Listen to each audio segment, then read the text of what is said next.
Afternoon everyone, Billy here from iTradingU, and what I want to talk to you today about is how do you create a dividend play using options, and in doing so remove all market risk. And what I'm going to do is I'm going to show you an example using Las Vegas Sands. Las Vegas Sands has an ex-dividend date of June 18th this year, and they've just declared 50 cents as a dividend. Now what makes it significant is if you look at the website, you'll see that once they've declared a dividend for that year, they tend to stick to paying that same dividend. So if you share the view that the June dividend will also be 50 cents, I want to show you a way how to capitalize on that view without taking any market risk. And how do we do that? In essence, the idea would be if you buy the stock at the current share price and you can sell it at a future share price, guaranteed you lock in the cash flows. So here, spot is currently trading at 82.58, so we can buy the stock there. And if we do own the stock, we will bank the dividend of 50 cents coming our way on June 18th, which is before the dividend expiration date. So the idea is buy the stock at 82.58, and if we can then sell the stock at 82.50, we make a very small loss, but we guarantee the sale price, so there's no more market risk in there. And how do we create a synthetic short position? So in other words, how do we create the ability to buy at 82.58 and to sell it at 82.50?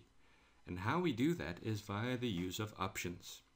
Now in this case, if I buy a put option and I sell a call option at the same rate of 82.50 for June, I've created a synthetic short position, allowing me to buy the stock and sell it against the short. Now let's have a look. The put option has a premium of $4.45, which I have to pay when I buy the option.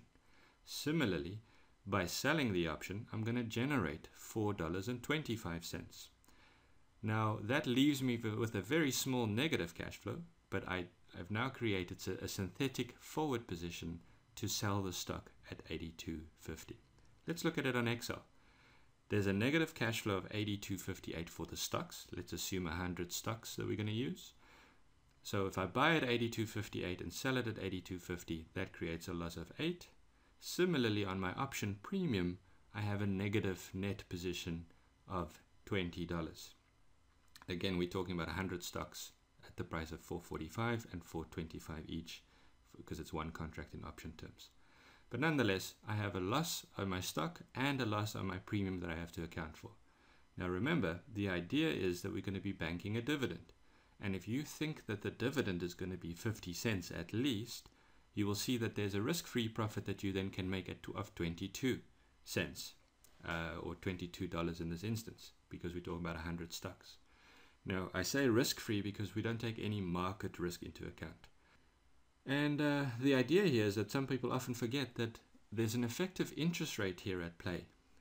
If you look at that Excel sheet, you will note that the effective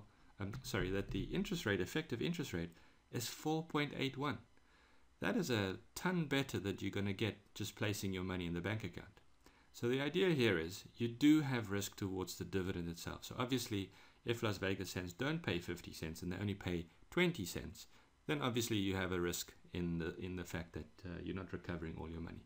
But you can see that this is an example of how you can exploit market movements or market views completely neutral to whether the stock goes up or down. In fact, I've just shown you an example which is often referred to as a dividend arbitrage model. Now the key difference there being is that the dividends have to be declared and be for certain when you do an arbitrage, but in this example it's the same methodology that you would use. All we are doing now is we're just pre-positioning ourselves on the assumption that we think we're going to get 50 cents, and in doing so we can bank a clean 4.81% in effective interest rates. I hope you enjoyed this session. There are many more examples like these. I do advise you to speak to your mentor, or alternatively join us in one of our option boot camps that's coming up. But in the meanwhile, please use the comment fields at the bottom of this post, and I would love to hear from you to see if there's anything in particular that we can cover for you. This is Billy from iTradingU, and I hope to speak to you soon.